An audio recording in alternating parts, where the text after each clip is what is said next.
Donc oui, c'est ça la réflexion que je me faisais là, c'est que la pratique qu'on fait, c'est pas facile.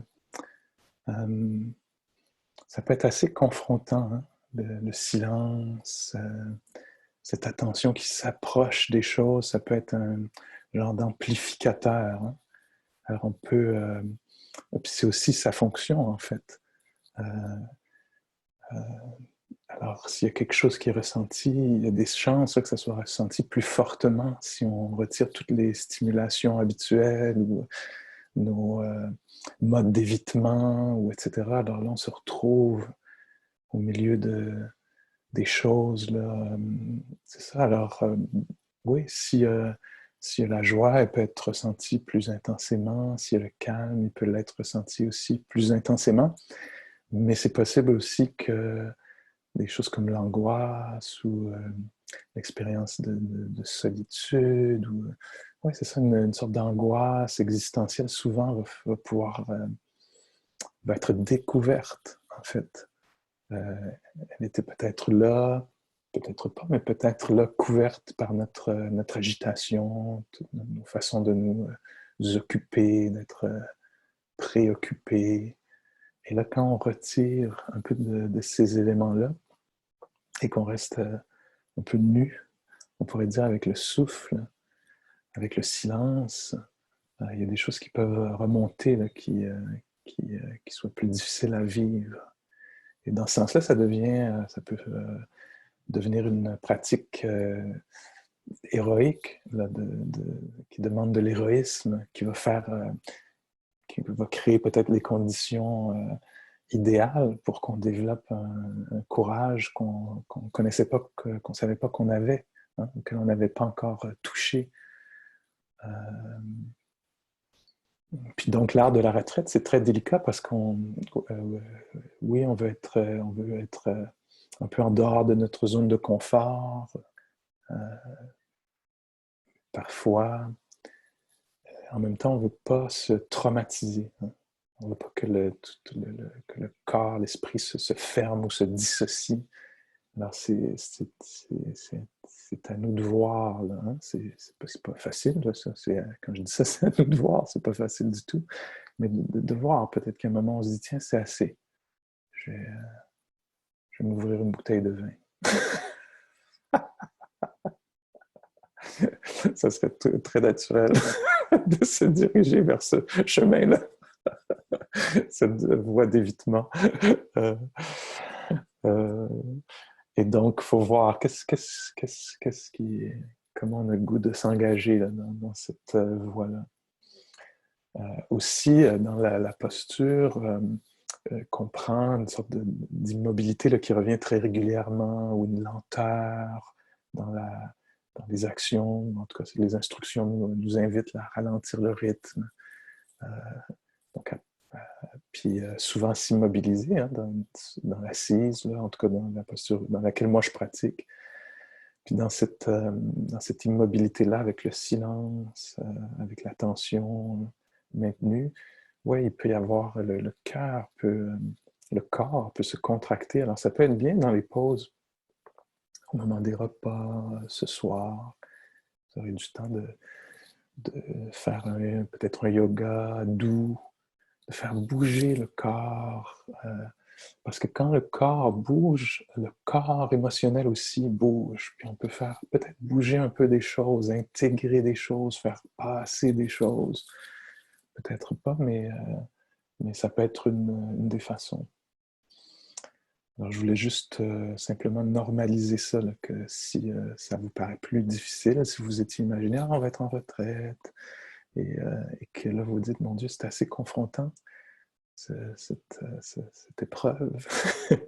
C'est ça aussi. Une façon de parler des retraites aussi, c'est qu'on descend un peu au pays des morts, hein.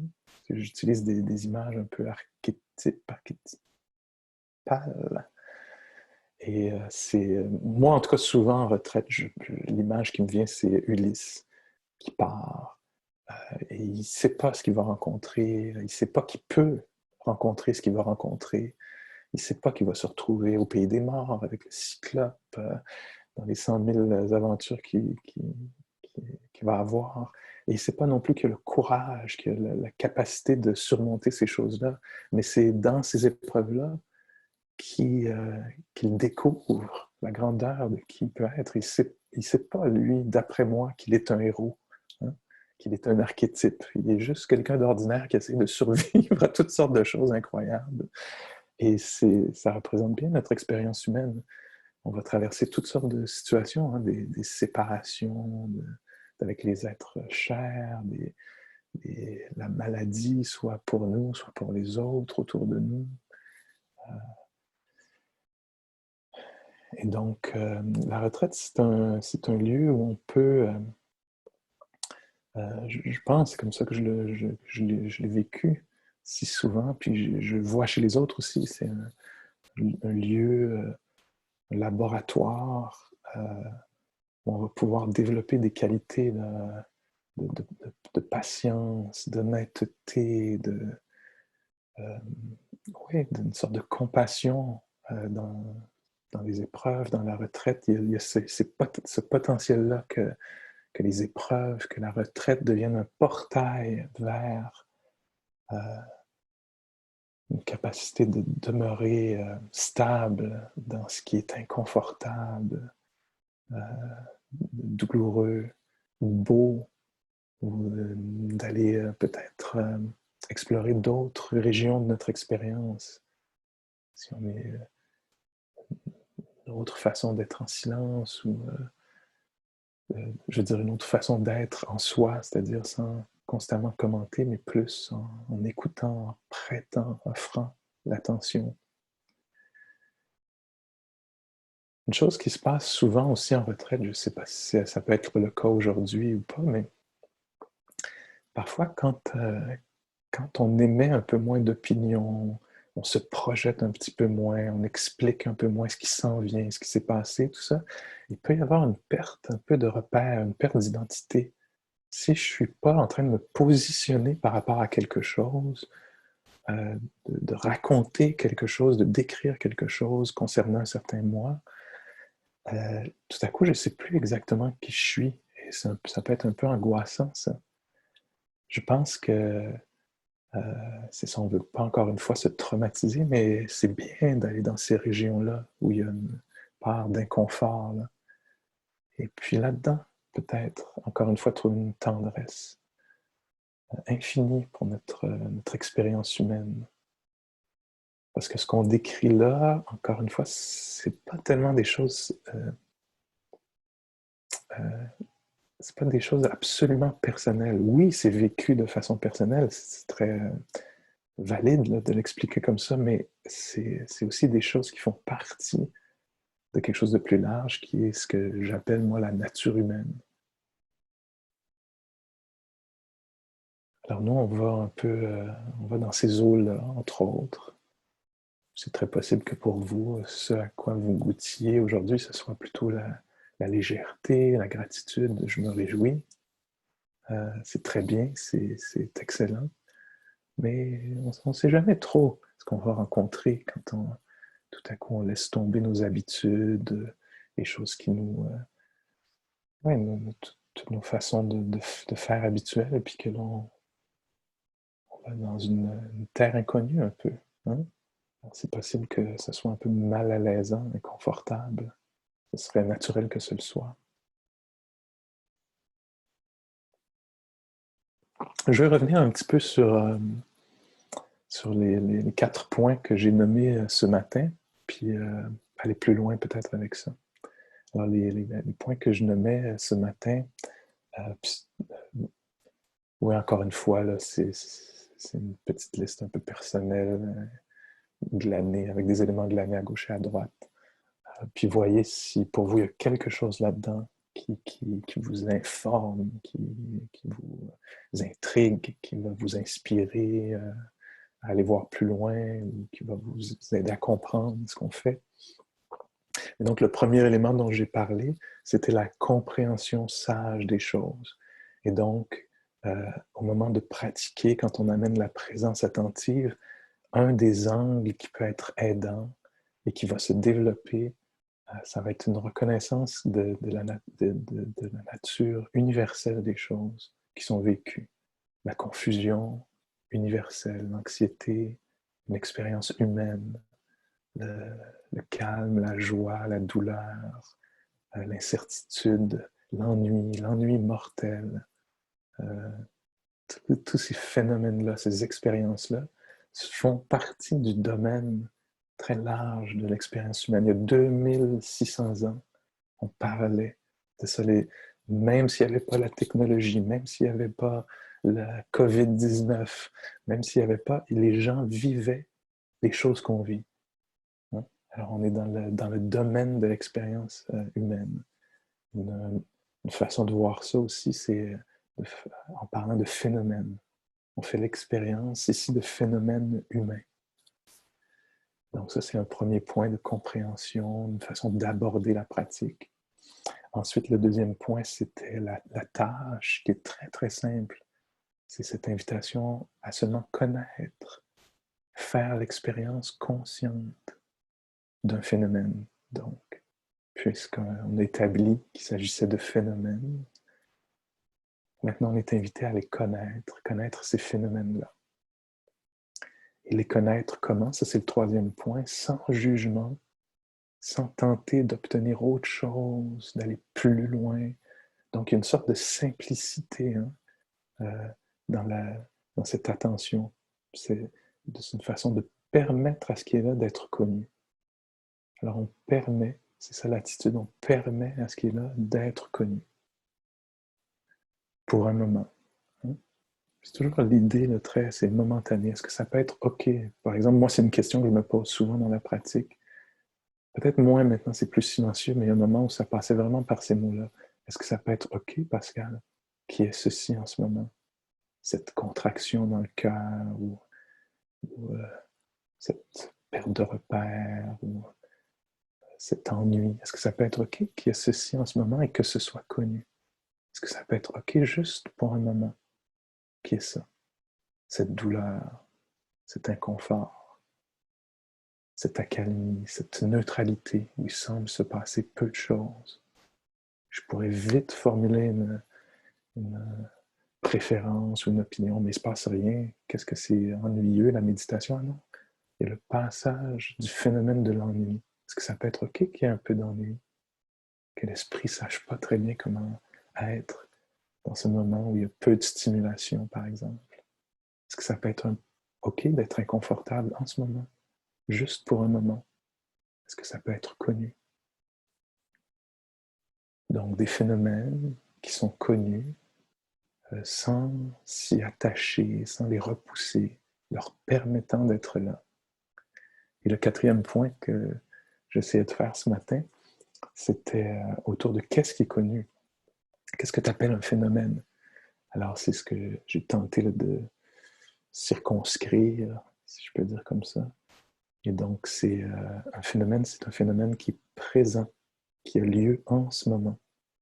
Donc, c'est pas ce qui s'est passé hier, ce qui pourrait se passer dans l'avenir, c'est en ce moment. On redirige l'attention vers le réel, vers l'immédiat, vers le présent. C'est notre champ d'exploration est là. Et il s'agit de ce que j'appelle un phénomène. C'est un événement, une expérience physique ou mentale, intérieure. Euh, donc, physique, c'est du matériel. C'est ce qui pique, cogne, presse, est froid, chaud, goutte sucrée ou salée. C'est à la porte, ça passe par un des cinq sens. Hein. La sensibilité du corps. Donc, ça, c'est un des champs, une sorte de phénomène qui va nous intéresser. Et l'autre, c'est quelque chose qui est c'est des vases communicants hein, par ailleurs, c'est important de le dire, parce qu'une émotion, par exemple la peur, va avoir des, des symptômes, on pourrait dire, physiques. Donc, c'est une façon de... Je voulais pointer vers qu'est-ce qui est connu. Alors, dans les phénomènes intérieurs, il y a les pensées, les images, qui peuvent être connues consciemment, faire l'expérience consciente. Alors, pas perdu ou pris dans mes pensées, mais conscient qu'il y a un déferlement ou une apparition d'une image, conscient que ce phénomène-là de la pensée. Dans la méditation, on pourrait dire de la pleine conscience, à n'importe quel moment, si la voix de l'enseignante ou de l'enseignant apparaissait et disait « qu'est-ce qui est connu ?» Hein, s'il y avait ce petit murmure-là, au moment où je suis assis, j'entendais « qu'est-ce qui est connu, Pascal ?» S'il y a la pleine conscience, je pourrais répondre immédiatement « ah, le trouble est connu. Ah, la respiration est connue. Ah, la joie est connue. Ah, les sons sont connus. » Alors, il y a un événement et il est connu de façon lucide ou consciente. Donc, quand on a un peu, on pourrait dire, ces éléments-là rassemblés, ces 4 éléments,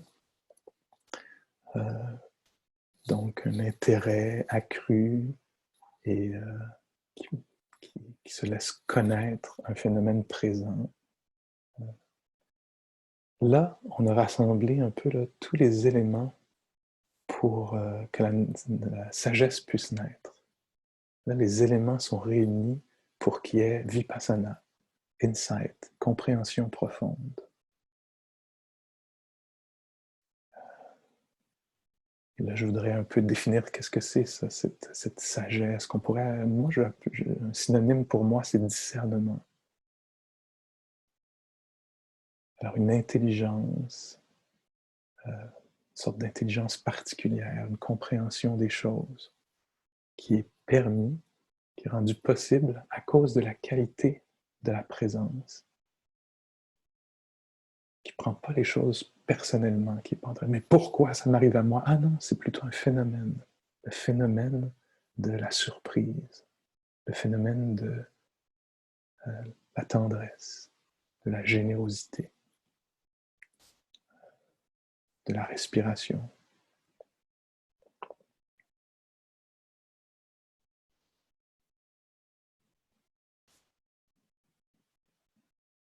Donc une des formes de sagesse, de discernement, des formes de discernement qui va se développer dans la pratique de façon très naturelle. Dans un sens, on pourrait presque pas parler de ça, puis ça aurait lieu de toute façon, parce que les conditions seraient réunies. Donc, avec une attention curieuse, dirigée vers les phénomènes du réel, si on est attentif aux phénomènes du réel, ce qui va être révélé à un certain moment, ça va être notre relation, comment on porte, comment on rencontre, comment est rencontré ce phénomène.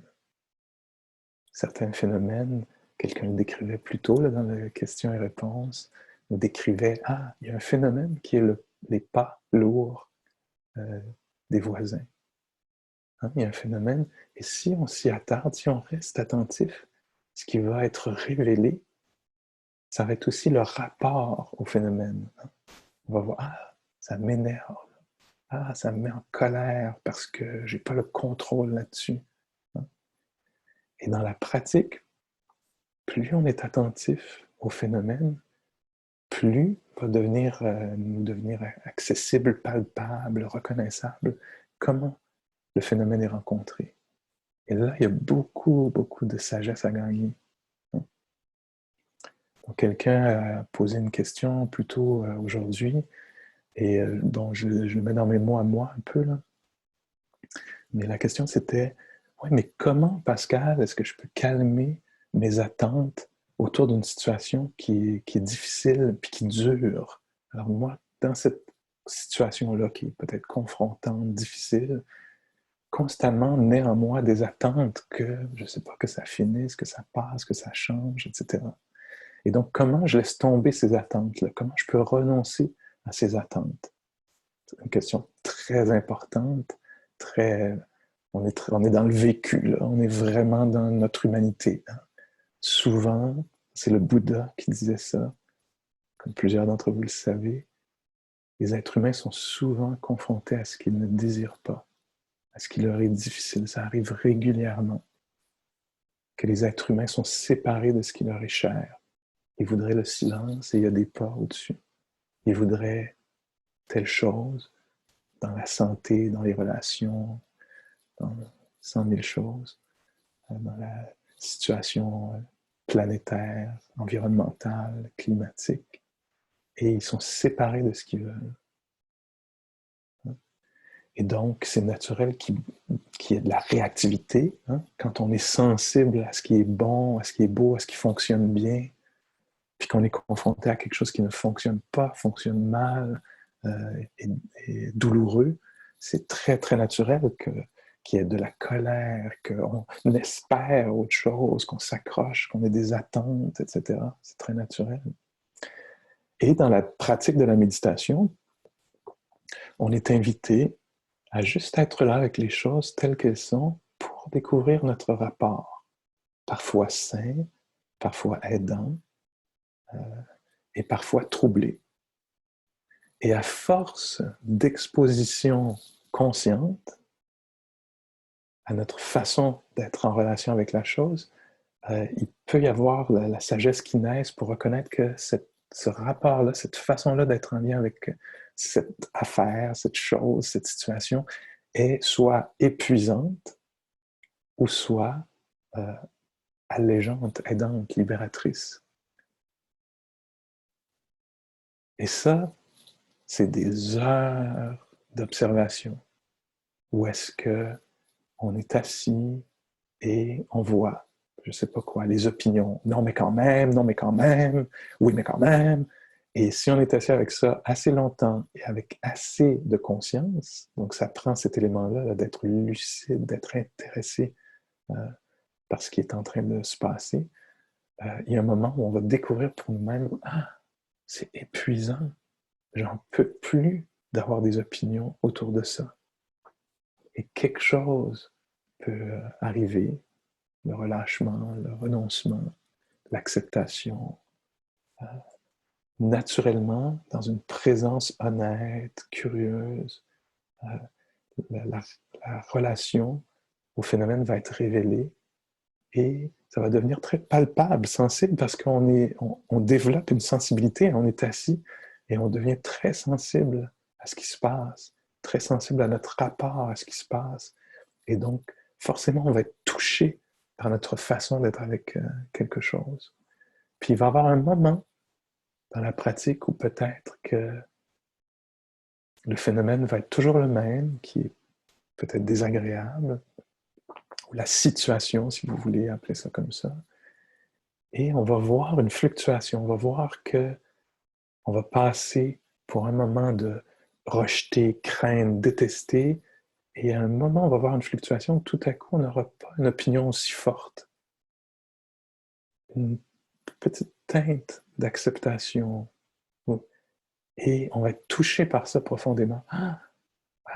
On va reconnaître de façon incarnée, vécue, ça, c'est une meilleure façon d'être avec ça. Le système est très sensible à ce qui fonctionne. Il faut juste, d'une certaine façon, lui donner la chance d'être touché pour qu'il comprenne de façon là, incarnée, intuitive, pénétrante, vipassana. C'est voir profondément pour soi-même que, par exemple, d'être assis là, à vouloir autre chose, c'est épuisant. Et il y a un moment peut-être que, tout à coup, les circonstances sont telles que là, je ne veux pas autre chose. Je suis juste avec les choses telles qu'elles sont. Et je découvre que, là, je vois qu'il n'y a pas autant de perte d'énergie, que c'est pas aussi énergivore. Hein? Puis je me dis, tiens, ça passe même pas par des mots, c'est du vécu, c'est du ressenti. Je peux me dire, tiens, là, je perds moins d'énergie en inquiétude, en détestation. Et il me semble qu'il y a plus de place pour la créativité tout à coup. Mon esprit s'ouvre. Alors on découvre les états d'esprit contractés, les états d'esprit un peu plus expansifs ou libérés, on pourrait dire. Et ça, on ne peut pas croire quelqu'un d'autre qui va nous dire on ne peut pas le faire de façon volontaire si quelqu'un nous dit non, mais lâche prise, accepte, il faut que tu acceptes. Ça ne marche pas comme ça. Hein? Le processus dans la pratique qu'on fait, pour nous, ça passe par une attention de qualité au phénomène qui va révéler le rapport au phénomène. Et là-dedans, la sagesse peut naître. Et on peut ajuster, euh, pas, de, pas à cause d'une décision, ça va être plus intuitif que ça. On va ajuster, va s'ajuster plutôt que on nous-mêmes. Ça va s'ajuster à cause de la qualité de la présence, qui, donc, cette pleine conscience-là, amène avec elle tout un lot de qualités incroyables, aidantes, sages, courage, acceptation, tendresse, honnêteté, énergie, joie, etc. Et donc, quelqu'un donc demandait comment est-ce que je peux laisser tomber les attentes qui naturellement naissent en lien avec cette situation difficile. Pour moi, la réponse qui me venait immédiatement en disant la question, c'était c'est pas facile, c'est pas rapide non plus, mais ce que j'ai trouvé qui marchait pour moi, puis c'est comme ça que je comprends la pratique, c'est je t'invite, je pourrais me parler à moi-même, là, je t'invite, Pascal, à être très attentif à chaque fois qu'une attente se plaque au milieu de cette relation ou cette situation. Très attentif pour découvrir à quel point cette attente, exigence, etc., mine, si c'est le cas, les choses, voile les choses, crée de la confusion, c'est-à-dire que si j'ai l'idée que ça devrait être autrement, que c'est comme ceci, et que je suis constamment en train de comparer ma fiction de comment ça devrait être, qui n'existe pas, qui est une construction mentale, avec ce qui est là, c'est très, très, très frustrant. Il y a toujours un gap incroyable entre les deux. Et donc, pour moi, ce que j'ai appris avec le temps, puis ça demeure une pratique, c'est de reconnaître qu'en fait, moi, je veux être en relation avec ce qui se passe vraiment. Pas ce qui devrait se passer, qui aurait dû se passer, mais ce qui se passe. C'est là où je veux amener mon énergie, dans ce qui est présent. Apprendre à être en relation avec ceci pour pouvoir peut-être le transformer de l'intérieur, ou peut-être pas, si c'est pas possible.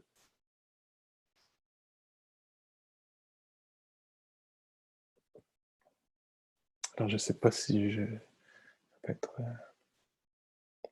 c'est aidant d'entendre ça, mais c'est aujourd'hui ma façon de comprendre la pratique puis de la décrire. Donc moi, je pourrais vouloir qu'il n'y ait pas de pandémie. Et il y en a une. Et donc, ça semble plus sage d'être en relation avec ce qui se passe vraiment euh, pour pouvoir répondre de façon appropriée, plutôt que d'être constamment déphasé ou en décalage avec la réalité, donner de la valeur, de l'attention à quelque chose qui n'est pas.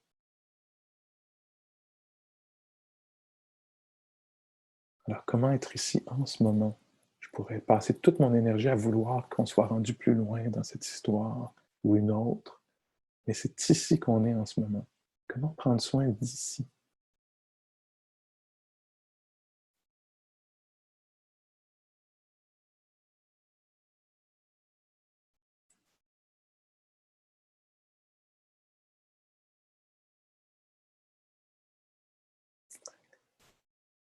Alors, c'est ce que je trouve remarquable dans la pratique de la méditation. Nous, on utilise les situations, on n'a même pas à penser aux situations de notre vie, on utilise juste l'expérience immédiate. Être ici, en ce moment, comment être dans un rapport sain avec ceci? Être dans cette pièce, à cette heure-ci, dans ce corps qui ressent ceci, dans cet esprit ou ce cœur qui ressent ceci. Comment être là avec les choses telles qu'elles sont en ce moment? Comment porter, rencontrer? Ça devient la question centrale. Et dans la pratique, je vois que souvent je porte très mal ce qui se passe. Je me désintéresse complètement de la réalité, je suis amouraché d'une fabulation quelconque, après la retraite, ceci, cela, plus tard, un jour. Et avec les années, j'ai découvert à quel point j'avais une sorte de façon de ne pas considérer la réalité, de la de la pousser de côté du revers de la main pour donner toute l'attention à une sorte de fiction, de quelque chose qui n'est pas présent. Puis pour moi, il y avait un...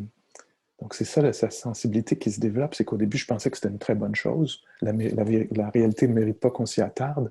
J'aime mieux être ailleurs, dans mes fantasmes, rêves, ressassements, etc.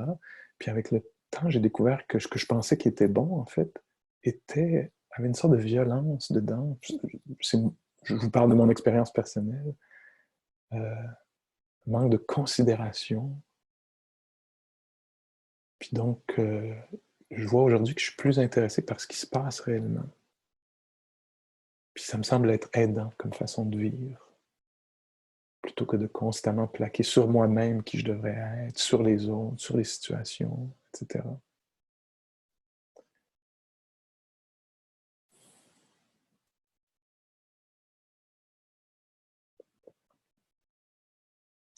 Une chose que j'ai vu aussi se développer dans le rapport à ce qui est difficile, la tendance très naturelle, peut-être chez vous, certainement chez moi, c'était de se fermer, d'attaquer ce qui était difficile.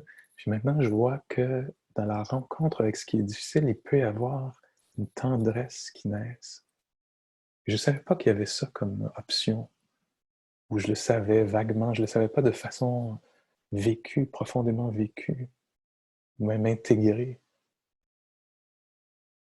que s'il y a quelque chose qui est difficile, une réponse qui me paraît plus sage maintenant, mais il a fallu que je fasse de l'exploration pour découvrir ça, qu'une une façon d'être avec ce qui est difficile, ça peut être avec compassion, avec tendresse.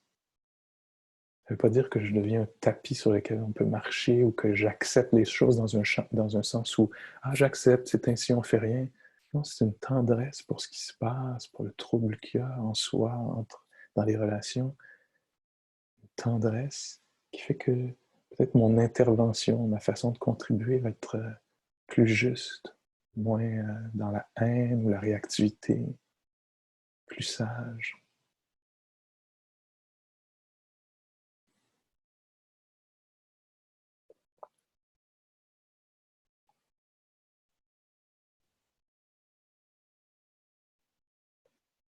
Donc ça devient central dans la pratique.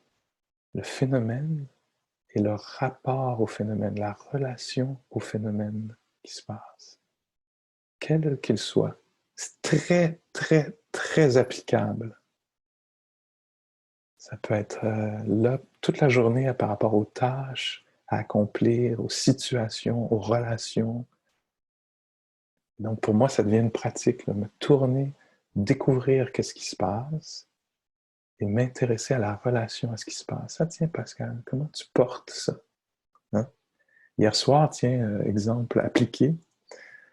Euh, Hier soir, j'avais de la bonne matière. Parce que moi, je pensais que j'entrais en retraite avec vous et que ça allait être tout doux. J'avais tout organisé dans l'espace là, pour que ça soit principalement du silence, du calme. J'ai le temps de pratiquer, puis aussi peut-être de réfléchir à ce que je voulais partager, tout ça. Et là, hier, il y a eu 2 manquements là, pendant la soirée dans le Zoom pour que je découvre en fait que ma connexion Internet n'était pas aussi bonne que je le croyais et qu'en période de confinement, où il reste que les services essentiels, j'avais besoin d'un câble Ethernet et d'un adaptateur Ethernet USB et que c'était en fin de journée et que c'est ça, j'avais besoin de ça pour le lendemain, 4 heures AM. Et donc, c'était très, très intéressant de voir comment je peux trouver ou trouver de l'aide et tout. Puis en fait, ça ne fonctionnait pas du tout. J'ai traversé la ville d'un côté et de l'autre. Et hier soir, quand il était 3 heures du matin pour vous, j'ai finalement mis la main sur un câble et sur un adaptateur, euh, pour dire en banlieue, chez des voisins d'amis. Puis là, je suis rentré à la maison triomphant et ça ne fonctionnait pas parce qu'il y avait un truc qui était mal configuré dans mon ordinateur. Et en fait, c'était très intéressant. Je vous dis toute l'anecdote, en fait, pour dire, c'était incroyable, toutes les fluctuations quelqu'un me dit « Ah non, mais il y a tel magasin électronique, tu peux y aller, ils sont ouverts, ceci, cela. » Je me rends sur place, en fait, c'est fermé. Et là, je voyais le désappointement, tous les mouvements en moi, les opinions, le découragement, le désespoir, etc. Et je voyais qu'il y avait quand même quelques années de pratique qui m'aidaient et qui me permettaient d'avoir un peu de tendresse dans, dans les, pendant que je traversais les événements, là, les situations, puis j'étais épuisé, puis les solutions ne fonctionnaient pas, et j'attendais là et là. Bon, c'est peu de choses, mais c'était, dans un sens, il y avait quelque chose de très intéressant aussi. Comment Pascal va réussir à solutionner ou pas ce problème? Euh, c'était quelque chose de quotidien, là. C'est des choses qu'on traverse de façon quotidienne. Puis pour moi, quand j'étais accompagné par la pleine conscience, c'est-à-dire être particulièrement intéressé par les phénomènes, ça ne fonctionne pas, et leur rapport aux phénomènes, c'était très aidant. Alors que quand il n'y avait pas la pleine conscience, puis seulement l'énervement, le désespoir, c'était très difficile. Bon. Un autre aspect que je veux nommer, je pense que j'ai encore un petit peu de temps, si je me trompe.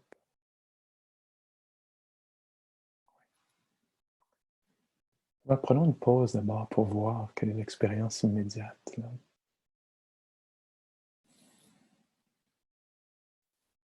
Alors, qu'est-ce que Pascal dit? Il tente de pointer vers le rapport, la relation qu'on a au phénomène, aux expériences, aux situations, à nous-mêmes.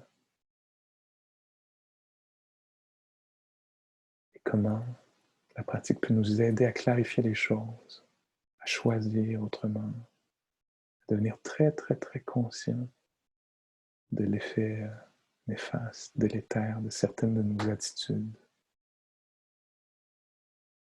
Être assez convaincu pour essayer autre chose, pour ne pas nourrir nos habitudes mentales.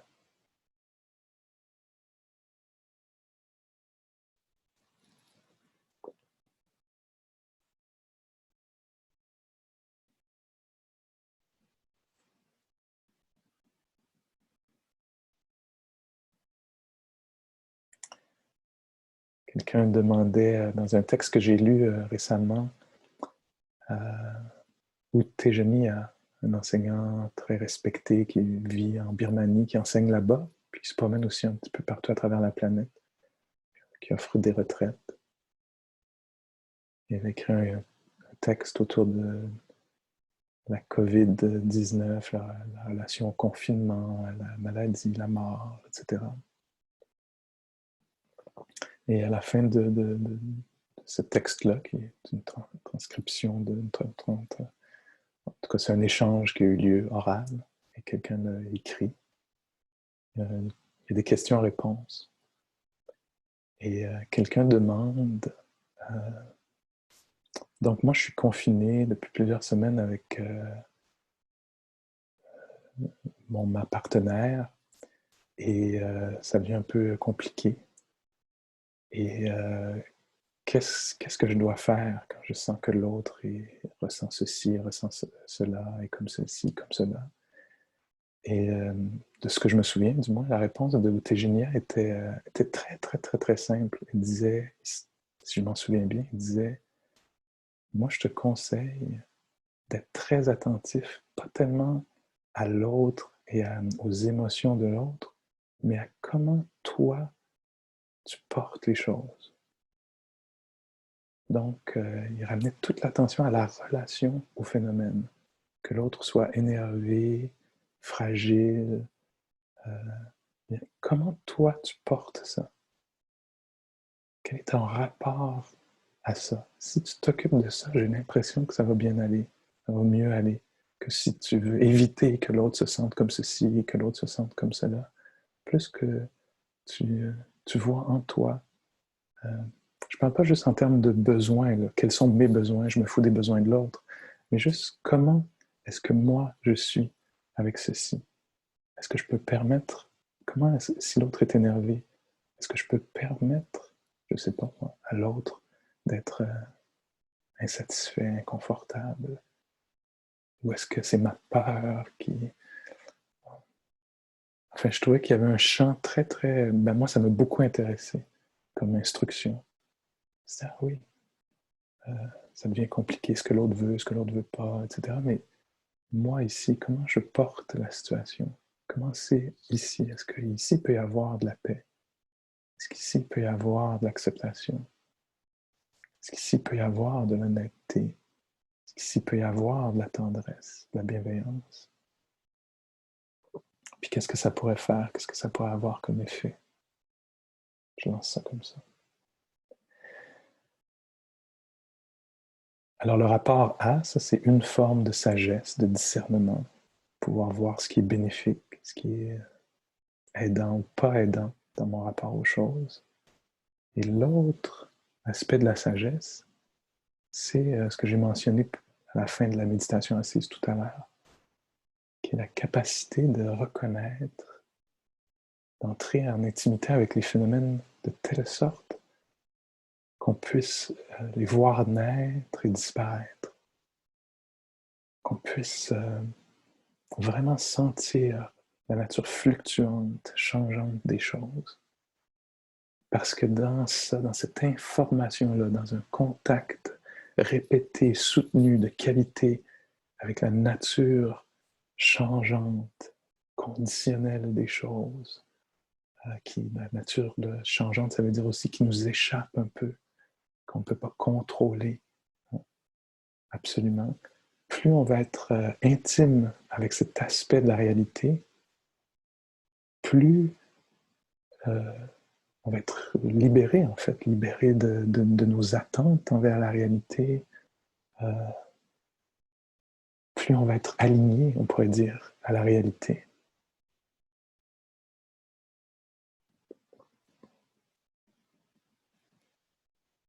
Donc, nous, on le fait ici de façon très, encore une fois, locale. On s'assoit et on prête attention pour entendre les sons apparaître et disparaître, pour sentir une inspiration émerger et se transformer en expiration, pour voir le passage, la vague d'une émotion, d'irritation, de calme, voir la vague naître, se déployer, puis oups, se transformer, passer à autre chose, pour voir les pensées traverser l'esprit. Alors avec chacun des phénomènes, on veut développer une intimité avec son aspect dynamique, changeant, conditionnel aussi. Quand les choses apparaissent, quand les conditions sont réunies pour qu'elles apparaissent. Dans l'assise, on peut s'approcher beaucoup de ça, ou dans la marche. En fait, c'est pas l'assise ni la marche, c'est la qualité de l'attention qui va permettre ça. C'est une attention qui est plus pleine, mais aussi qui a de la durée, qui ne s'évade pas dans les pensées, les commentaires, etc., mais qui demeure, qui demeure. Et si on reste là, on va voir les choses apparaître et changer. Chez nous, au début de la pandémie, à tous les jours, il y a un point de presse à 13 heures avec le premier ministre du Québec. Puis au début, il y avait une sorte de joie de vivre, une sorte de sentiment de...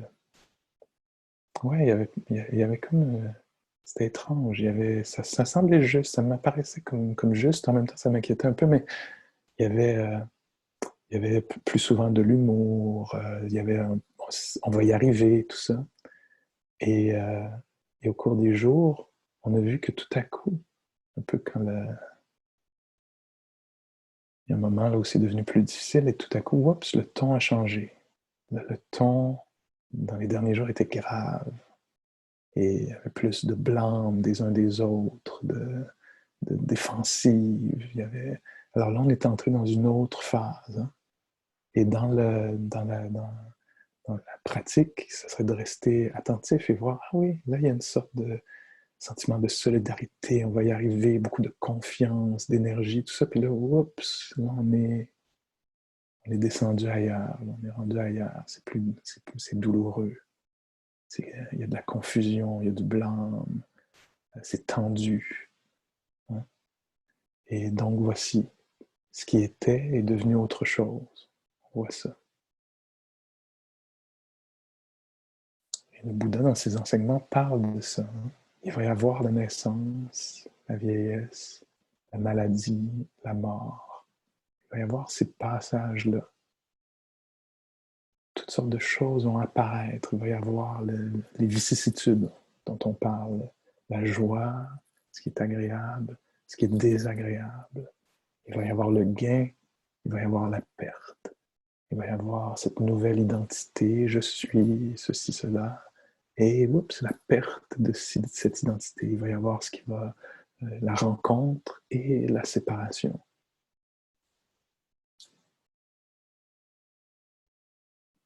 Et il y a beaucoup de liberté à gagner, à noter ceci encore et encore, à avoir une sorte de relation intime avec l'impermanence, la fragilité des choses, la nature passagère des choses, de telle sorte que le cœur puisse se dégager. Ah oui, c'est dans l'ordre des choses.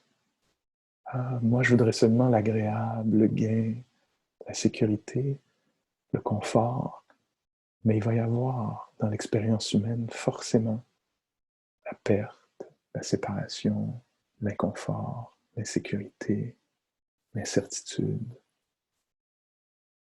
Ces choses-là font partie de l'expérience humaine.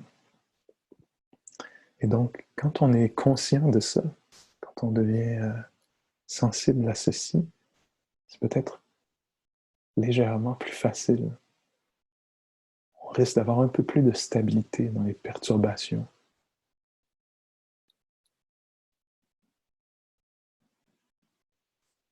Mais oui, il va y avoir dans l'expérience humaine des pandémies, ça va arriver.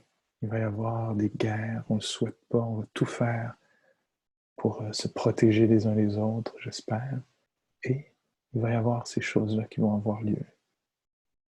Dans notre expérience personnelle, on va être séparé de ce qu'on veut, on voudrait voir une personne chère, mais dans le confinement, on nous empêche d'être près de cette personne-là.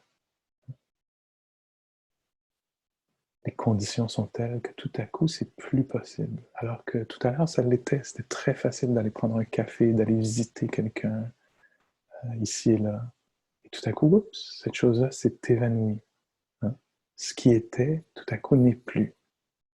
Avant, on avait la capacité d'entrer dans une épicerie et d'en sortir en quelques minutes. Et maintenant, oups, en tout cas ici à Montréal, on fait la file pendant 1 heure avant d'avoir le droit tout à coup de rentrer ou d'entrer à la pharmacie. On ne peut même plus aller dans les rayons. On doit dire ce qu'on veut. Tout à coup, oups, les formes ont changé. Et puis, c'est comme ça. C'est comme ça l'expérience humaine. Les formes sont passagères. Les situations intérieures, extérieures sont passagères.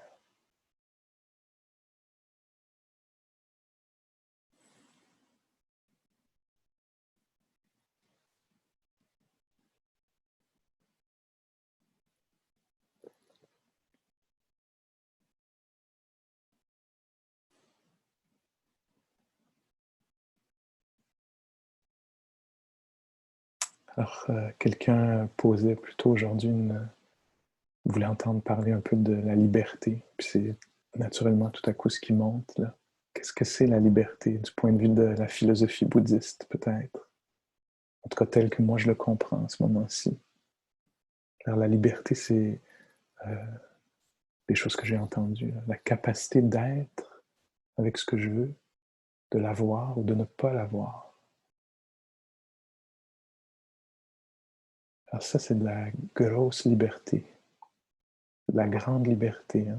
Parce que si ma liberté, c'est que ça se passe comme je veux, en fait, je suis confiné hein, dans ce que je veux. Et je risque d'être séparé de ça. Et si ma compréhension des choses fait que je comprends profondément que les choses sont conditionnelles, que j'ai pas la mainmise, le contrôle sur les conditions. Dans beaucoup des cas, si je comprends ça profondément, il peut y avoir une sorte d'acceptation qui fait que je peux être libre au milieu de, ouais, la maladie, ouais, la vieillesse, oui, la séparation, une compréhension profonde que la chose était éphémère et conditionnelle, dépendait de 100 000 conditions. Que quand ces conditions-là changent, la chose soit apparaît ou disparaît.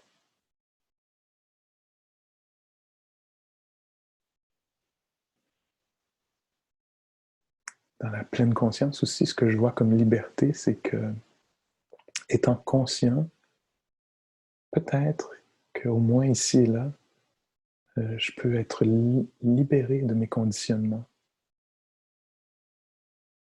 Alors, devenant conscient que je réagis habituellement comme ceci, que mon énergie va habituellement dans cette direction-là, devenant conscient, je peux peut-être faire le choix de nourrir moins cette façon-là d'être en relation avec quelque chose.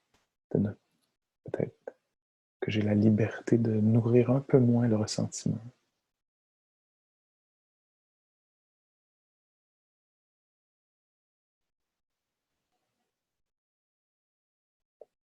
Alors, se libérer de nos conditionnements. C'est beaucoup ce qu'on fait ici. On prête attention pour ne pas être tout le temps automatique, pour pouvoir peut-être rediriger, réorienter l'intention, l'attention.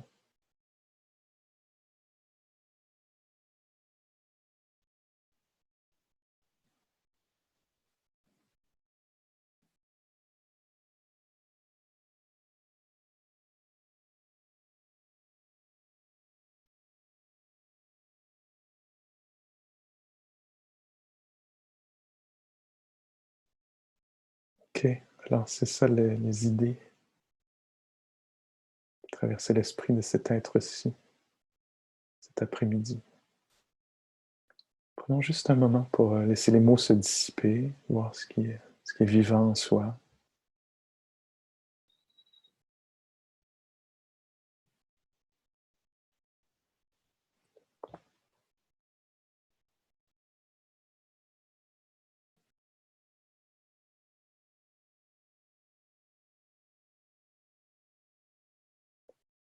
Quel phénomène est présent? Le phénomène de l'audition, le phénomène de la respiration,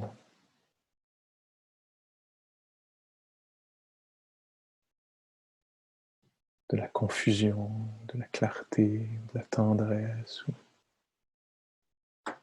phénomène intérieur, phénomène mental, affectif.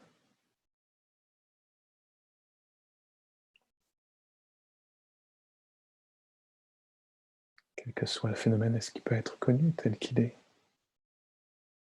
en ce moment?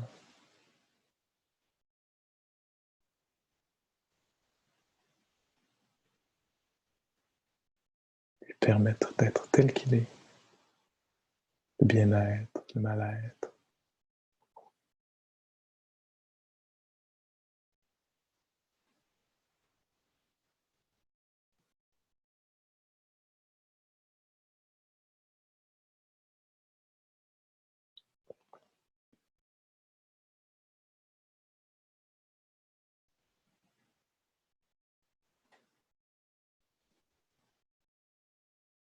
On se donne la chance ici de développer un rapport plus sain à ce qui se passe en ce moment.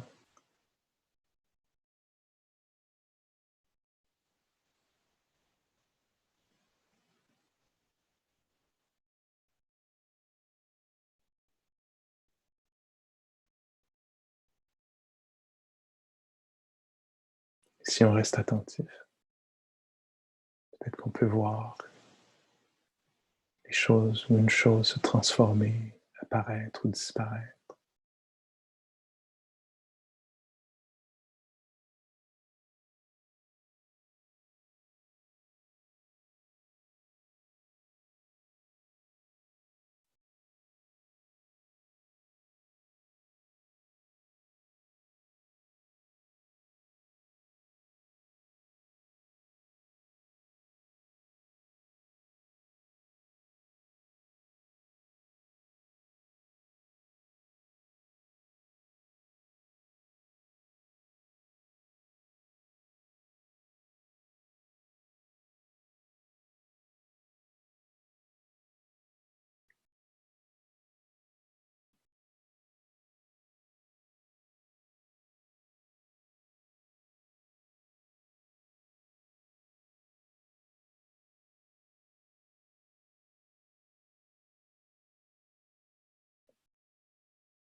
tous les êtres puissent développer un rapport sage, sain aux choses, qui leur permettent d'avoir un petit peu plus d'énergie, pouvoir la diriger comme ils le veulent, de façon créative, pour changer les choses, pour accompagner, pour créer des nouvelles formes.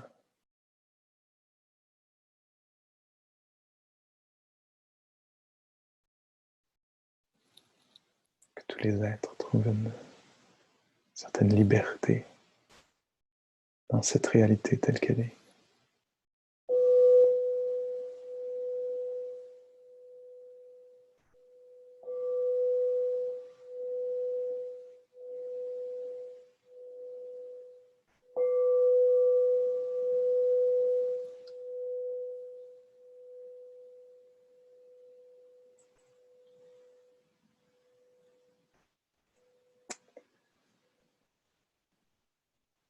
Ok, merci pour votre considération. Maintenant, il va y avoir une trentaine de minutes de peut-être de marche méditative ou de mouvement